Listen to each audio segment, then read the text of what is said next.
कक्षा 9th और chapter first संख्या पद्धति प्रश्नावली 1.1। पहला क्वेश्चन है, क्या शून्य एक परिमेय संख्या है?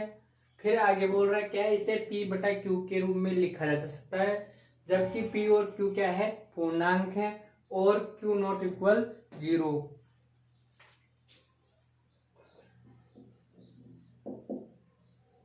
क्या शून्य एक परिमेय संख्या है?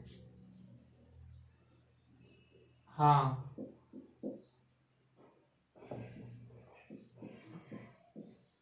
हाँ शून्य एक परिमेय संख्या है।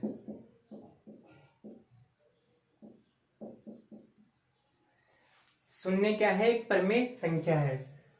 क्या इसे p बटा q के रूप में लिख सकते हैं? शून्य को p बटा q के रूप में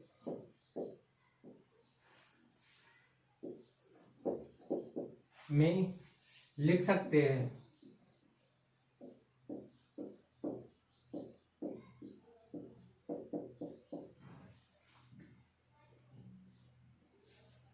जबकि p बराबर 0, q बराबर 1, 2, 3, 4 आदि। ठीक है,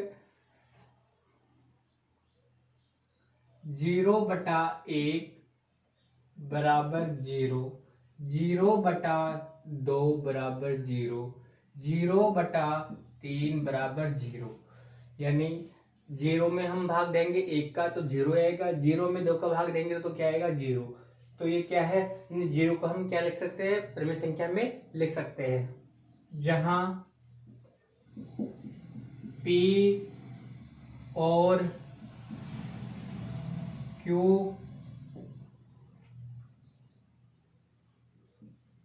पूर्णांक है,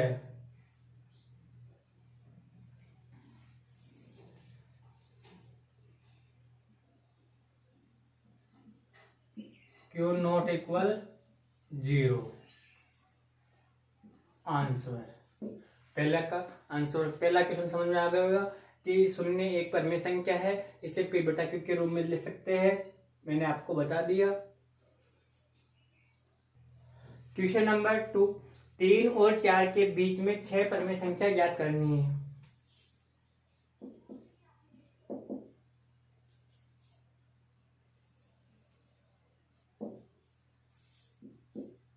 तीन और ये 4, इनके बीच में कितनी परिमेय संख्या निकालने में 6 परिमेय संख्या निकालनी है। कैसे निकालते?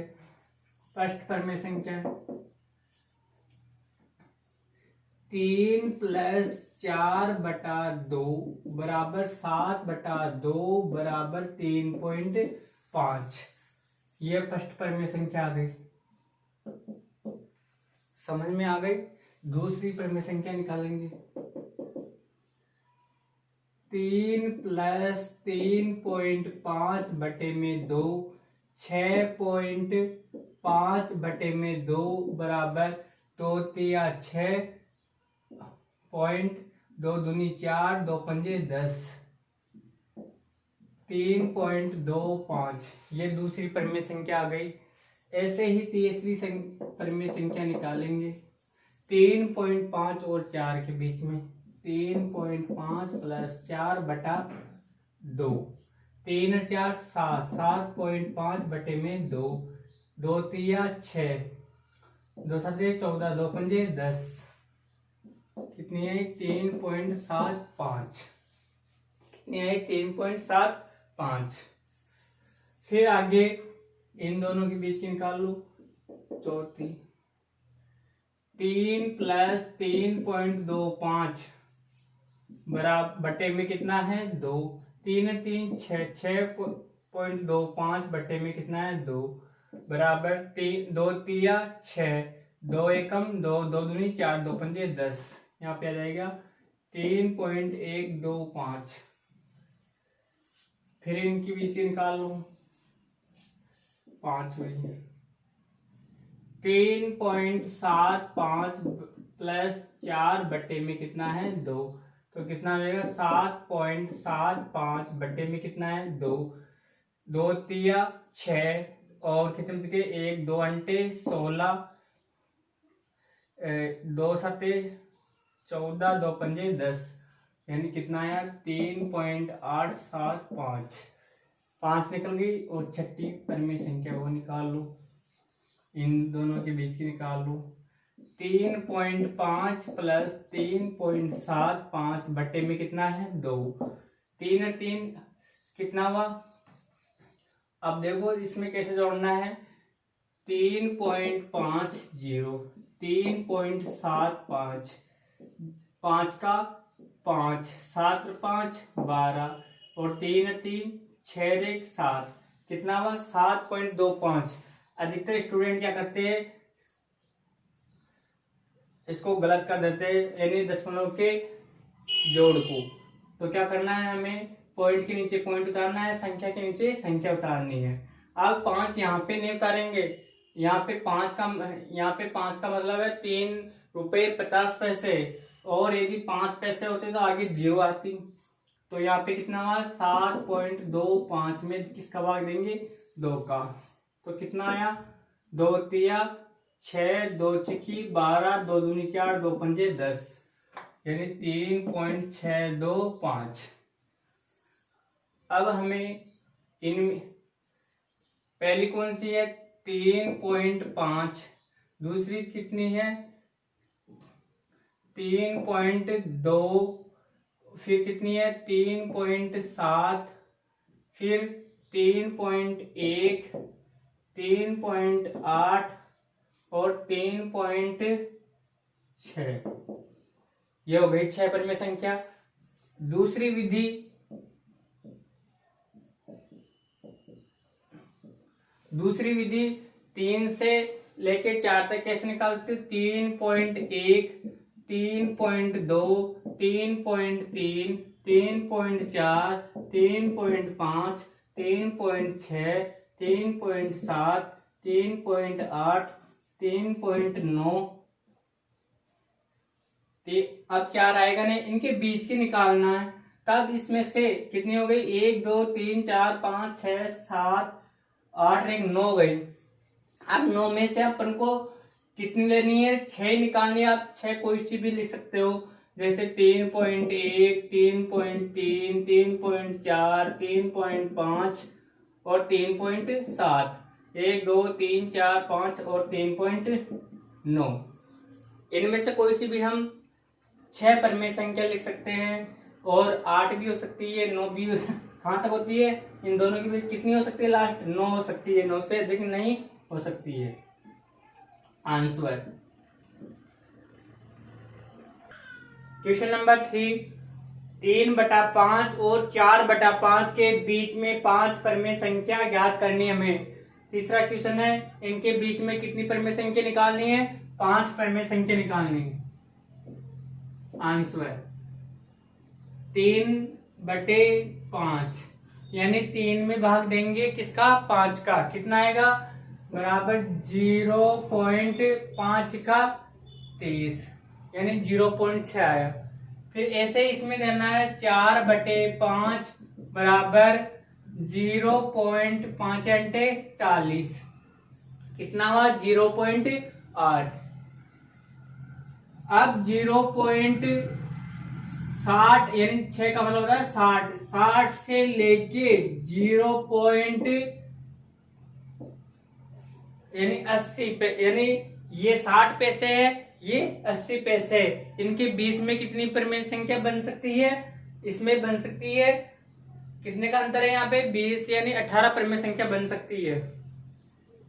तो अब 0.61, 0.63, 0.71, 0.73,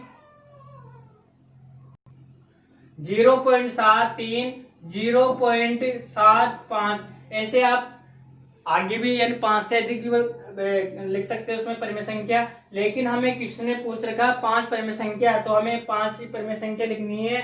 0.61 0.62 भी आ सकती है, आपकी इच्छा है वो अपन को 5 परिमेय संख्या लिखनी है। आंसर क्वेश्चन नंबर 4, क्या कथन सत्य है? कारण सहित उत्तर देना है। पहला क्वेश्चन है इसका, प्रत्येक प्राकृत संख्या एक पूर्ण संख्या होती है। तो सबसे पहले हमें प्राकृत संख्या और पूर्ण संख्या के बारे में पता होना चाहिए। प्राकृत संख्या किसे कहते हैं? वह संख्या जो 1 से प्रारंभ होती है और अनंत तक जाती है। दूसरी है पूर्ण संख्या, वह संख्या जो 0 से प्रारंभ होती है और अनंत तक जाती है। अब ये बोल रहा है कि प्रत्येक प्राकृत संख्या एक पूर्ण संख्या होती क्या? हाँ होती है।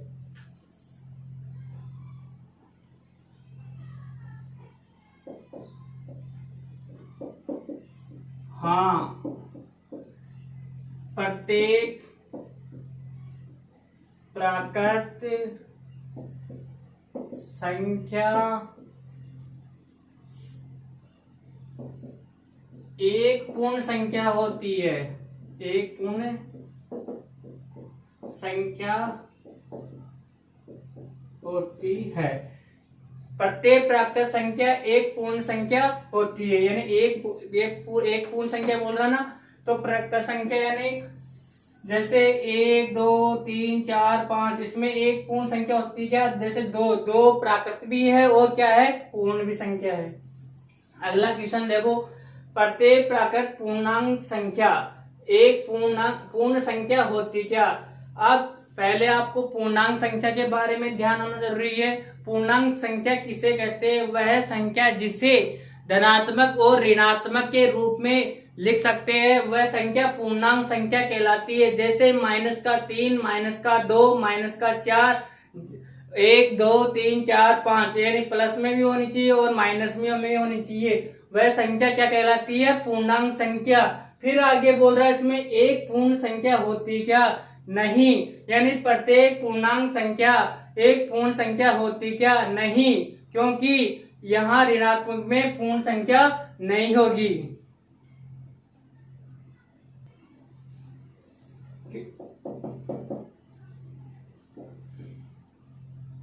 नहीं,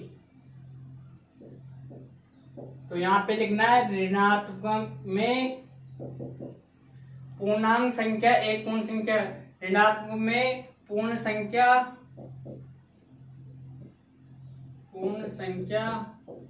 नहीं होती है। आंसर। अगला क्वेश्चन देखो, तीसरा क्वेश्चन, प्रत्येक परिमेय संख्या एक पूर्ण संख्या होती क्या? सबसे पहले हमें परिमेय संख्या के बारे में मालूम होना चाहिए। परिमेय संख्या किसे बोलते हैं? परिमेय संख्या ऐसी संख्या जिसे P/Q के रूप में लिख सकते हैं, वह संख्या कहलाती है परिमेय संख्या। आगे बोल रहा, प्रत्येक परिमेय संख्या एक पूर्ण संख्या होती क्या? यानी प्रत्येक परिमेय संख्या पूर्ण संख्या नहीं होती है, क्योंकि वहां पे भिन्नात्मक के रूप में वो नहीं हो सकती है पूर्ण संख्या। जैसे 2 क्या है? 2 परिमेय संख्या है। कैसे? यहाँ पे बटे में 1 लिखेंगे तो इसमें भाग देंगे तो कितना आएगा? 2 परिमेय संख्या है, ये तो हो सकती है, लेकिन 4/5 ये परिमेय संख्या नहीं, पूर्ण संख्या नहीं हो सकती है। तीसरा नहीं, क्योंकि भिन्नात्मक संख्या